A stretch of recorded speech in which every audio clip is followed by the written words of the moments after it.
Doc, are you trying to tell me that my mother has got the hots for me?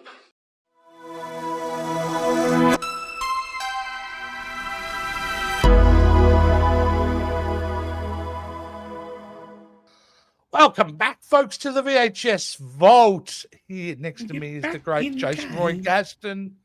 I am VHS Jace. And today we embark on a time-traveling journey to one of what is sometimes quoted as the greatest trilogy of all time. We'll discuss that, and that is the Back to the Future franchise. And we start with Back to the Future, Jason. That's what we do. Which is a good place to start. Unless you were going chronologically, and then you would have to start with Back to the Future Part 3, but only parts of it. I really think we need to re-edit all three Back to the Future movies chronologically, because I think it would be outstanding. I think, you know what would be better than us editing it? Somebody else doing it for us, so we could just Yes. So we are throwing the gauntlet now. Re-edit the three Back to the Future movies chronologically. Bonus points if you throw in the animated series. And we won't pay you, but we will exploit your work. Yes, absolutely. Try to make money off it for ourselves. For sure. Yes, it's like, wow, that's capitalism. So there we go. Are you going to slap me again today? Your memory of, would you see this in the movies as a kid? You were a bit too young for it, or? I would have been 10 years old when this movie came out, but I did not see it in theaters. I had to wait until home video. And I remember actually, I don't know if you had them where you live. They're called books. And no, they were these books that came with a cassette, and you put the cassette in and it read the book to you, and then it would say something like, every time you hear Doc Brown, turn the page. Great Scott! You know. Yeah. I love them as a kid. I had heaps of them. So my parents got me the Back to the Future read-along book, and I just thought it was the coolest story, and I waited. I don't know how long it took that movie to get out on video, but I waited until that thing came out. And as soon as it came out, I watched it and I just thought, this is an amazing film. And it still is. It still is. It's very rarely that you see a comedy interweave action, adventure, and science fiction as flawlessly as this movie does. Agreed. Absolutely. My recollection was I did get to see this at the movies. This was one of the first movies where I went back for repeat viewings. I saw this at the cinema 3 times when it came out. And, we were lucky in that period, in my memory, in my revisionist history, in my truth, that period going to the cinema was, you had a lot of movies of that quality, especially in the Spielberg Presents kind of realm. We had Gremlins, we had things like Ghostbusters, all that. So this type of fantasy, different type of film, it was operating a high standard, but you knew when you went and saw this movie that this was the cream of the crop. You just knew it was dude, I just watched it yesterday and I was engaged in this movie as much as I was the first time I saw it. And I would say I'd have to be 50 times seeing this film throughout my life. It made that much of an impact, right? Yeah. So it's incredible. I mean, what do you say about a movie that everybody has spoken about and heaped praise of love on? I will say something that I'm sure other people have said this, but I haven't heard it, so it's new to me. Back to the Future has one of the best examples of a plot device called the ticking clock. And that is, it's not only the picture, because the picture is like, this is how much time you've got until the end. But then on top of that, it throws another ticking clock on top of that, and then another ticking clock on top of that, because he's got to get to Hill Valley Square by this certain time. Yeah, that's and it. Then he's old ticking clocks. Yeah, it's just I honestly, even to this day, I struggle to think of another film that has ramped up tension and suspense as well as the last act of Back to the Future. Yeah. Because it is Marty McFly escaping out of a box only to find himself in a smaller box. And then he has to escape out of that one, and then he's in a smaller one. Yeah, it's and the thing is, there is no fat on this movie. Everything is lean and precise. And especially with that third act, like you said, from the beginning of the third act to the point where there's that much tension building that you almost think you're going to pass out by the time Doc plugs the cord in after he's like, parasailed down the thing. It's a phenomenal piece of writing. And just like everyone says, it's the writing of this film is the most important character in this whole production because it is one of the finest scripts I think ever put to cinema. And it's not only that, but going back to the third act again, because I have to get this last thought out. Everything that makes the ticking clock tick faster and makes things more tense and more intense is hilarious. It is a genuinely funny movie. And you were talking about whenever Doc Brown has to get the cord to go back in, and the fact that he goes up there to go plug it in, and he's like, and he can't get it to reach, and then he pulls it as hard as he can, and it unplugs on the other side. In any other movie, it would have been played straight, but no. Christopher Lloyd looks down and goes, "Ah!" It's hilarious. I'm laughing just thinking about it, and at the same time, it's like it's a life and death situation that is made absolutely hilarious. I think what stuck out to me most watching this recently again is the two lead performances. Yes, and how brilliant they are. Straight away, I mean, we all know the story about Eric Stoltz was originally cast and he was playing it serious and he was replaced. And they finally got Michael J. Fox. And there's a reason why they went back to him, because he was initially the third choice, but he couldn't do it. Is because of his comedic acting is sublimely perfect in this. The layers of comedy he does. There are just little moments. Like, I always love the moment where Biff, after he's tripped up Biff in a cafe, Biff stands up and you get this shot of Marty really like, this is a big dude. Makes Marty, makes him so likable. And that's what the genius of Michael J. Fox is. He did what on surface level is a character who would normally be played like a bit of a douchebag. He's the popular kid. He's got the hot girlfriend, all this. But Marty is just so likable as a human being because he's insecure and nervous so much throughout this film. In fact, most of the film, he is playing that he is, forgive the term, you might have, but shit scared through the whole thing. And I think it works so well for the character because, even if it's down to just being able to go up to the lookout with his girlfriend and the stress he's got of that, and then to be just caught as this insane adventure. One of the key reasons you love this movie, so I think everyone loves it so much, is down to Michael J. Fox just being the most likable lead character in 5 decades, in the last 5 decades. I think he's one of the most likable characters I've ever seen on film. Oh, without a doubt. He's definitely somebody that you root for from beginning to end. And not only that, Thomas F. Wilson as Biff Tannen is such a... I don't know how they did this, because Biff is just a despicable, disgusting human being. Yeah. He basically tries to sexually assault Lorraine at one point. But at the same... Yeah, twice. I mean, he's a pig. He is an absolute pig. But at the same time, he's so much fun to watch because he's such a doofus. Oh, you root for him to get beaten the out of, for sure. Whenever he hits the manure truck. Great scene. That is a fist-pumping moment right up there with the portals opening in Endgame. And I'm not even exaggerating. I'm glad you mentioned that, because that scene, right, the way they shot it and the build-up of it is like a giant third act spectacle, but it's literally him on a skateboard going around the block with a car following him going around the town square, right? Yeah. That's all he's doing. But it's so exciting and such a great payoff with the manure. Awesome. And oh my gosh, not only that, but the punch at the end. Seeing Biff go down like that. And Robert Zemeckis filmed that punch like the most epic thing ever. Because I don't know if you've ever noticed, but when George hits Biff, he hits him so hard that Biff literally spins around twice.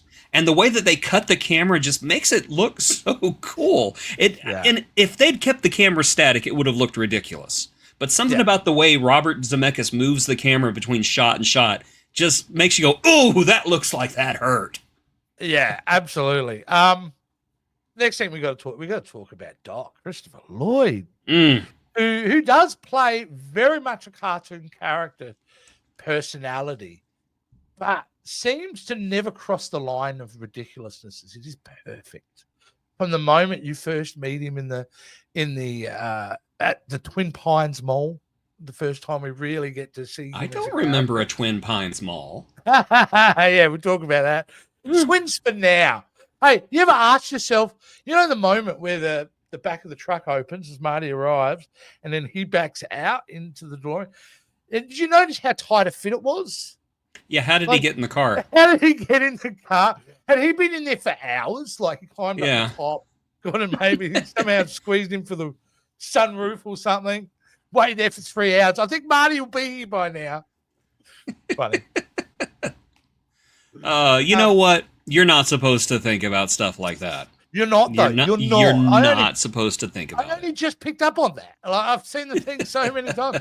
No, but I mean, this is where I think the film grabs the whole audience, because up until that point, it's a lot of exposition, right? We're setting up what Marty is, who his family is, what school life he is. We have been soaked in Marty's world for about 20 minutes. Mind you, you know what else I observed this time, Jason? What's that? How actually dirty this version of 1985 is. Like, you know, the streets are kind of pseudo-dirty. Everything's a bit run down. The school's covered in graffiti. And I'd forgotten that. Like, that version of Hill Valley High in the beginning is covered in graffiti. And it's something we go back and revisit the state of Hill Valley in the next film. But I was shocked to go, I remember it being a bit more normal, but Jesus, it's actually a dirty place, Hill Valley, in the original 1985.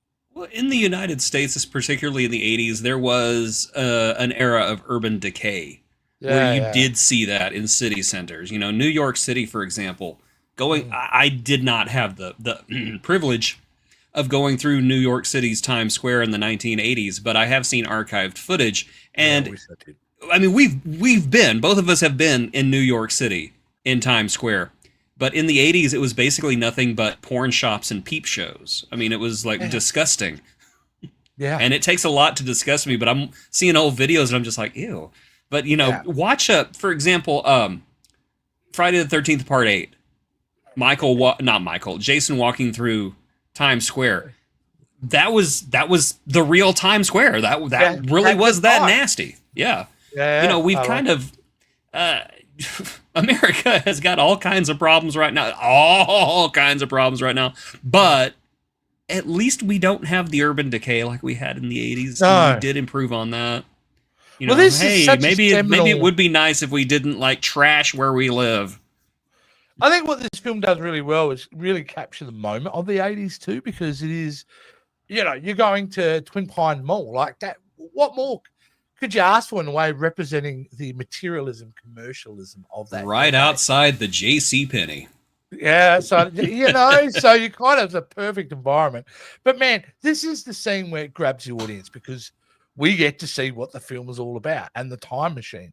And Christopher Lloyd's performance in this scene alone, I just am smiling from ear to ear with this guy. He is instantly likable and insane at the same time. I think that's very evident. Like, you realize this guy's nuts. Like, he's insane. But if Marty trusts him, I kind of trust him because you've already attached yourself and like team Marty, right? So if he trusts the Doc, we can trust the Doc. And I've seen a lot of people say, you know, why would a teenage boy be friends with a crazy old scientist? That's just weird. Have you seen what the Doc is up to? That's freaking awesome. He has an amp in his garage that's bigger than the A-Team van. I would be there playing with it every day. Doc would be my best friend. I would hang out with him without fail. Without question. They also, I think it grabs the audience because they establish the rules of this universe pretty well in that scene, right? This is how our time travel works. Here's your explanation. This is how it works. And instead of cutting back to the next morning with Marty, by the end of the scene, boom, we're right in it. We're in 1955. And this movie kicks off in a big bad way. And it's exciting when that moment happens. And even when he goes into the barn, which is a hilarious moment because we establish where we are in 1955. And then we get almost like a pop culture reference, almost establishing what the zeitgeist is at the moment. And that's young boys reading science fiction horror magazines with their BB guns and their pajamas, their little Davy Crockett hat. And it's great because the farmer believes the kid, get out of here, you mutant son of a, whatever he calls him, which I love. And then we get into that, that beautiful reveal of Hill Valley in 1955. I have to stop you for just a second. What's that? In 2001, I actually won a contest where I got free admission into Universal Studios, and it was part of the VIP tour. I have stood in Hill Valley Square. That's in amazing, front of the clock tower. And scale-wise? Scale-wise, it's a normal. I mean, obviously, it's just a facade. There's nothing behind it. But man, coming around that corner on foot, and that clock tower just appears. It was. To this day, I don't have words it must be for surreal. what that felt like. I wanted to hear like 50s music start playing in the air and see magical little notes that they play every time. Dun, dun, dun, dun, that dun, little dun, kind of dun, twinkle dun, we dun, hear. dun, dun, dun. And then obviously that song. Yeah, that was honestly one of the, and this sounds so weird to say this. Yeah. That was one of the seminal, most memorable moments of my life, was walking into Hill Valley Square. And I don't think it's there anymore. I mean, the Hill Valley Square is there, but I think it's been completely changed to where it's almost unrecognizable now. But at the time, there's Hill Valley Square. That's the thing. That movie, one of the reasons they got it in budget was they were able to shoot at the back lot at Universal. That thing existed. Yep. Prior. It existed for years. Used. Yeah, it was being used for other productions and continued to be with those facades throughout the 80s and 90s, I believe. But they've changed it. So one of my favorite things, one of my favorite things I ever saw on TV was an old episode of Buffy the Vampire Slayer. And it showed Buffy at her old high school before she moved to Sunnydale. Her high school was the clock tower from Back to the Future. And it's the funniest thing. I'm just like, I know where she is. That's great. But they like, that's another thing that works so well for this film. Everything is contained within that town. The town is a character in that movie. Originally, as a lot of people would know, that originally it wasn't a lightning strike to the tower, to the DeLorean to send Marty back. In fact, it was originally going to be happening in the area 51 at a nuclear bomb site. Yes. And it was a whole different kind of ending. But I'm so glad they were able to keep everything contained in that area.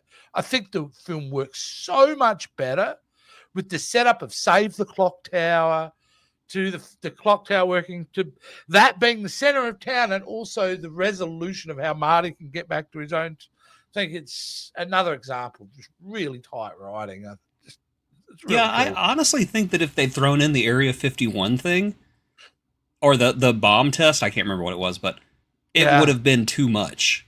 Oh, yeah. Because this movie walks a very fine line where they're almost doing too much at the end, but they manage to juggle it all, and it just fits perfectly. Throwing in a nuclear bomb would have been too much.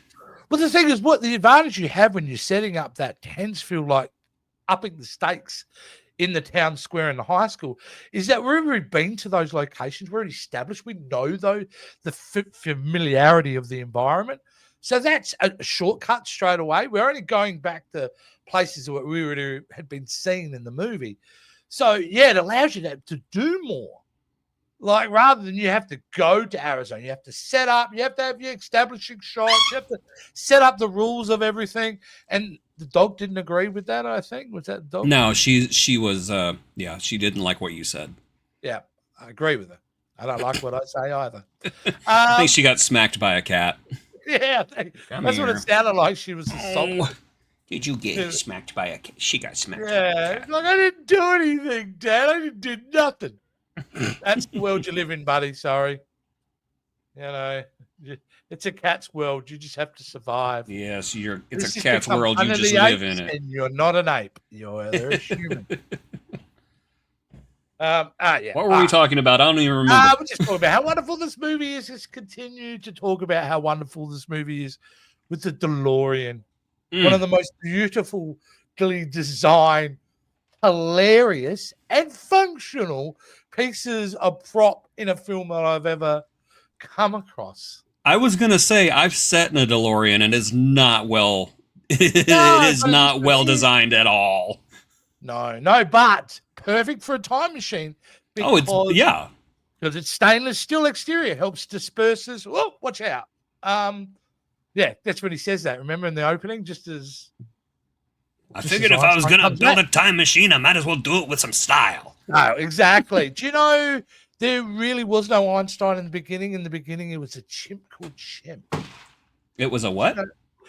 Originally, they had written it with Doc's sidekick, not to be Einstein, the dog, but instead a chimpanzee called Chimp.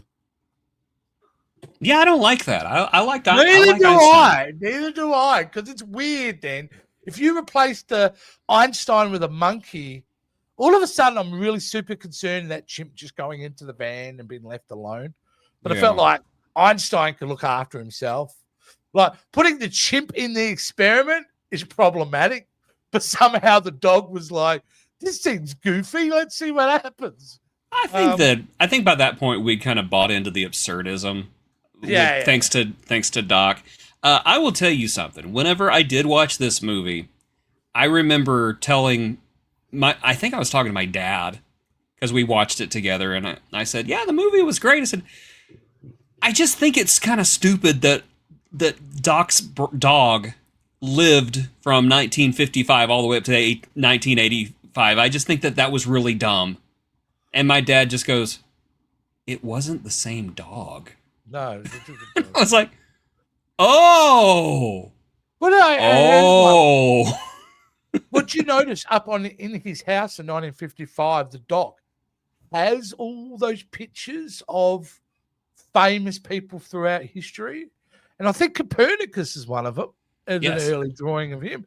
So my theory is perhaps he names the dogs after all the I believe so. Up on the bookshelf. Yeah. Did he ever refer to his dog as Copernicus in this movie? Because I don't think he did. I don't think he referred to him. Not in this one. He never called the dog by name, and I think that's what confused dumb 10-year-old me was the fact that he never. Because I don't think that he even called him Copernicus until the third movie. Yeah. Yeah. So I hope Copernicus lived a very long life. I hope he did. You know what? Doc probably killed him in an experiment. You know what scene in the third act is completely out of place, though, but somehow still works. It's almost an unnecessary scene, Jason, is when Marty goes back and plays Johnny Be Good. At that point, Marty's alive. The photo's fine. Everything is good. So this is where Marty is super selfish, right? Because Marty chooses, even though he knows he doesn't have a lot of time. He knows at that point he doesn't have that time. But he's so drawn into the opportunity to feed his own ego by playing Johnny Be Good. And I mean, that's like, I love him and I can go with it. But you got to call it out for a fact. He's being pretty selfish. It causes unknown stress after that moment. But he invents rock and roll. I will tell you something. I'm surprised I will tell you this right now. I think that in the 1985 that Marty came from, rock and roll did not exist the way it did in the one that he returns to. And I think that the judge at the Battle of the Bands audition, I think that was really Huey Lewis. Yeah, it was really Huey Lewis. Yeah, it was. But I mean, I think that the judge was Huey Lewis. Oh, right. Because Huey Lewis did not have he did not have a career because rock and roll didn't exist. Marty goes back in time. He inspires Chuck Berry. Chuck Berry invents rock and roll. Now Huey Lewis is a star. And we have an alternate 1985. I'm just saying you couldn't do that joke today. Oh, no. It's quite a joke that you probably wouldn't do today. You know? Yeah. Sister Thorpe is the godmother of rock and roll, and we should respect her more than we do right now. And a lot of people are like, "Who's that? Look her up. Look her up. She was doing rock and roll in the 1930s, and I mean genuine rock and roll. Genuine rock, yeah. She is the godmother of rock and roll, and she does not get the respect that she's deserved. I think it's all well known that Elvis. Oh, Elvis stole his music from. I hate to use the word stole, but I like to say that he was inspired without citation. Yeah, I mean, like I think the word is plagiarism.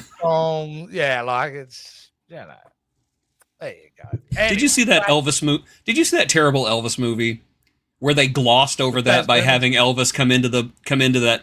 I can't remember if it was a church or if it was like a party, but he walks in there and he starts dancing, and all the black people are like, "Look at this little white boy, isn't he great?" And they're all just, "Yay! He's gonna send our music out everywhere." And I'm watching with that, and I was going, "Oh my god." Oh no! Baz Luhrmann, right? Baz Luhrmann, yeah, director of Moulin Rouge. I love Baz Luhrmann, but that movie was awful, unbelievable. But his movies are pretty dumb. Okay, the visual style in the Elvis movie was too much. It was too freaking much. I think he honestly snorted crack before he directed every scene. It was very too much. Self-indulgent. He is very self-indulgent. The only time it's ever worked perfectly is when he used Shakespeare in Romeo and Juliet. I think that's his best film he's ever done. With Leonardo I think Moulin Rouge also, because it was very theatrical and overblown and the Elvis. I'm sorry, I will die on the hill that the Elvis movie was was just awful. Oh, there's another one worse than that. It has the worst Tom Hanks performance of all time. That Hugh Jackman, Nicole Kidman Australia movie. Oh my god, that's Baz Luhrmann running from about 100 yards up to the audience as fast as he can, so he can kick you as hard in the nether regions as you can. That's what Australia is. That movie is to us. Oh, the movie's called Australia.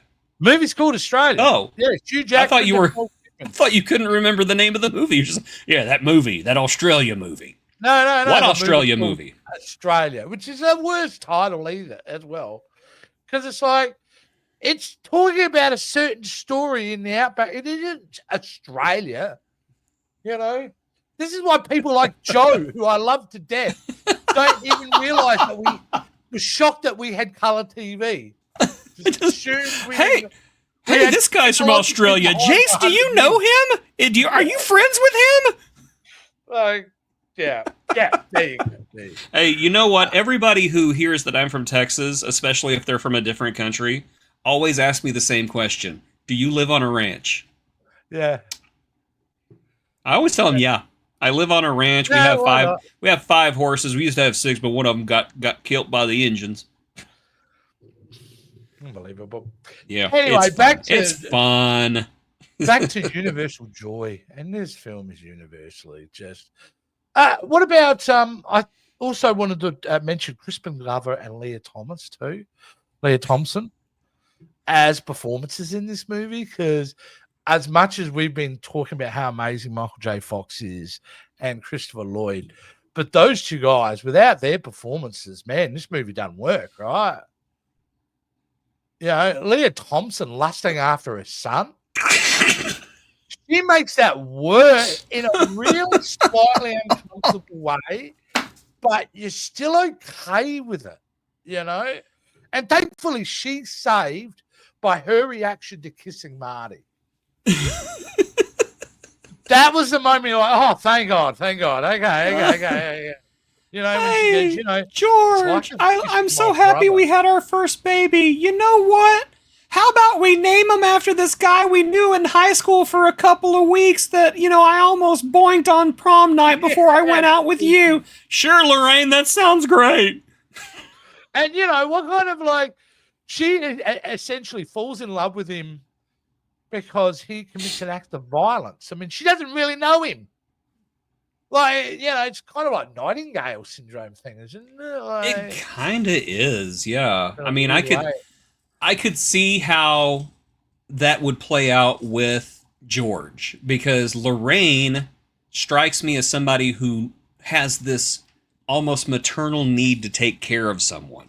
Yeah, and the fact that her maternal need to take care of someone becomes laser focused on who is ironically her real son. That's where the comedy comes from, I think. Well, that's just it works on so many levels. I tell you why it works, because essentially this is one of the most popular movies of all time that deals with incest at one level. Oh yeah, but really, that's it. That's the most popular, of course, being Star Wars. Yes, but they don't know. They don't know either. So half of them knew in this one. So how it's innocent in this movie in a way, because she in her own mind thinks it's lust, but she's in love with. She doesn't realize is that her emotional connection to Marty is a maternal. But because she's a teenager, she doesn't know how to process that or conceive of that at all. So, in a way, even though we could say it's a movie around incest, and incest is the theme, she is not. I don't blame her or see her as predatory in that way in regards to it. She just doesn't know how to process. She's just a wild woman, is what it is. She's one of those. She's one of them church-going girls who just seems so prim and proper, and then as soon as somebody throws beads at her, she's just like, whack! Yeah. Yeah, this is not my first time parking, Marty. Whoa. Yeah. Whoa, yeah, are you about to drop your body count here? Whoa, that is not good. I don't know why she said that and think a boy would be interested in that. Yeah. Oh, don't worry. I'm a slut. It's all good. Wait a second. In addition to being my mom, you're also like a whore? That doesn't turn me on, Mom.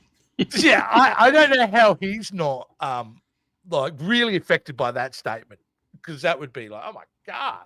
I think at that point he would just be numb to everything. He knows his dad is a pervert. He knows his mom is a hoe. Yeah. Like, at this point he's almost just like, Biff, go out with her. I don't want to exist anymore. That's right. And damn, what a great ending. And to a film, it's so rare, isn't it, to come up to watch film shows in this day and age where it's just such a perfect ending to a film. I consider it one of the great final moments of any film I've seen, because it's fun. We get to see the resolution. Marty's life is better. By the way, the resolution of an 80s blockbuster is that you are materialistically successful. Yes. Well, that's the Alex B. Keaton principle. Yes, this is how I know everything is awesome is because I got fancy truck. My dad's selling a book now, and like it's kind of crazy in that sense. It's not about the emotional connection. So we're rich now. So but still living in the same crappy house, strangely. Yeah, but it's a nicer house. It's a little nicer. I assume the whole neighborhood is nicer in this they gentrified the place. They pushed out all the poor people. That's the thing we need to establish here too, is when we go into the next film and the film afterwards, by the end of this film, we have experienced two different 1985s, because this is an alternate 1985 already. And then obviously the great entrance of Doc coming back and saying, Marty, you got to come back with me, Back to the Future, the version I saw at the cinema, and in fact, the version I watched yesterday, did not have to be continued at the end of it. I heard that was added for the VHS release, because I do remember seeing it the first time I watched it. And the fact the version I watched on streaming did not have to be continued, which I was a bit thrown back with. That's which pretty is neat. Straight to the credits. Because obviously there was no intent. This was a perfectly molded, perfectly ended, secular, like it's, they study this script in filmmaking school now. Like this is, they had no idea to go and do a sequel for this film. It was like, it was done. That was just a gag to get us out to roll credits. But darn it, didn't we all immediately go, oh my, can't wait for the next one. Only took him about 4 years, but yeah. Took him 4 years. It took him a while, and that was a while back then, because back then we would get sequels 2 years after the next one. They pumped them out really quick. Hell, if you were a Police Academy movie, you had one coming out every year. Like they didn't. Same thing with around. Friday the 13th, yeah. Exactly. There is a dark, hidden detail to the end of Back to the Future, and that is Marty has killed his family. He's killed his family. His original family, they're gone. They don't exist anymore. Oh, yes! In their place is this new family, this better family. But his old family was the people who raised him, the people who loved him, the people he knew. The people he knew are gone. The life he knew is gone. In a way, the photo, that's really dark, because that means the photo where he thinks he's saving his brother and sister because they're appearing, he's actually eradicating them. Yes, he eradicates his entire family unknowingly, but he does. That's almost what I wish they would have done, was a Back to the Future that became kind of like a psychological horror with Marty sitting at home realizing he doesn't know his family anymore, and the family at the same time going, what's wrong with Marty? It's like he's not even the same person anymore. You're talking about Rick and Morty at this point, because they have done that. They've explored that quite a lot. I'm actually happy you brought that up. Because without Back to the Future, we would not have Rick and Morty. Because the pilot episode of Rick and Morty was called Doc and Marty. And it was, it was quite a bit different than Back to the Future and quite a bit different than Rick and Morty. It was very gross, let me put it that way. But yeah, that was the inspiration for what became Rick and Morty. So there's another thing that we can thank Back to the Future for. Oh yeah, absolutely, because they've been able to, they're like, it's very different, but it's hard to deny the fact that this is what it is. In a way, they've twisted it, but it's the further adventures of Doc and Marty. It's a testament that immediately we needed to see what was happening with these characters, just because of how well defined they were. Marty as a hero, as a protagonist, is, like I said, he stands tall. Do you think that maybe like a few weeks after the events of the Back to the Future movies, Marty is sitting in his room, kind of that uneasy feeling that he doesn't know his family, and then like his dad walks in and goes, Marty, can we talk? Like, yeah, Dad. Have a seat. Marty, something's wrong. Are you thinking about it? Thinking about what, Dad? You know what I'm thinking about. The thing we said we'd never talk about again. That girl who's in the bottom of the quarry. What? Girl. You know the girl. We had to get rid of her, or else you would have been kicked out of school. And then they replace her with the same girlfriend who's clearly a different person, but we never mention it in part 2. Well, there was a reason. There was a real world reason, which I think we'll talk about whenever we do talk about Back to the Future too. Yeah, but it's a sad reason, but at the same time, it's also a heartwarming reason why Jennifer changed. There's a little bit of she wasn't the only one. Obviously, there's the whole Crispin Glover story we'll get into. I didn't know about that until just a few years ago. I honestly had no clue. You spotted it immediately? No. Wow, I spotted it immediately. I don't see faces very well, though. Oh, okay. I've got a little bit of facial blindness. In the cinema going, that's not Crispin. Because, the first time you see him, how they hide it is him, we'll talk about next week, floating upside down. No, look, honestly, this is one of these movies that ages perfectly. Even though it is set right in the middle of the 1980s, not once do I feel like I'm watching a period piece, even though the film is essentially a dual period piece with 1955 and 1985. And what more can you say about it? Again, it's a hard movie. These movies, Jason, are generally harder to talk about than movies that got mixed reviews, or maybe I like them and not many people do. It's because I can't believe we've gotten 40 minutes out of this review. Yeah, I mean, it's because it's what's been said about this movie has already been said, and I'm thrilled we decided to do it. I mean, I don't know how we came to do this. I don't know if this was your pick or my pick, but I think this was your pick. Yeah. I don't know why I picked it. Maybe I had a moment of actual logic and clarity. I'm glad I did it. So, yeah, that's all I got to say. I think Back to the Future is amazing. You know what I'd love to hear from the folks, though? Here's a different idea for some comments. Tell us your first time seeing Back to the Future. I'd love to hear about your cinema experience. What was it like? Tell us about your first time parking. Include details. Yes. I'm very lonely. Yep. He needs something to read. For sure. No, absolutely fantastic. Back to the Future, a classic. It's up there. Wizard of Oz, Casablanca, the Maltese Falcon, Back to the Future. It sits within that realm, far as I'm concerned. It is ageless, it is timeless. What is the name of your repository for the film archives, the famous one? What is your most famous library repository? Library I think Library of Congress is. I think that's it, isn't it? Or something where occasionally the highest tier films get entered into as an example of American history. And this is as American film as you could ask for. This is as Americana as the 1978 Superman to any Western, you know what I mean? Any John Ford movie or anything like that. So, yeah. Talking about the staying power of Back to the Future and how it has endured over the years, I teach fifth graders, and many of them have never seen a movie that existed before 2015. And that's just the world we live in because they come out so fast now. But the one classic movie that so many of them will say is like their favorite movie, Back to the Future. And it never fails to surprise me. Hey, Back to the Future? Oh, I love Back to the Future. I think it's great. Was it really like that in 1985? Why did you let people spray paint all over everything? Yeah.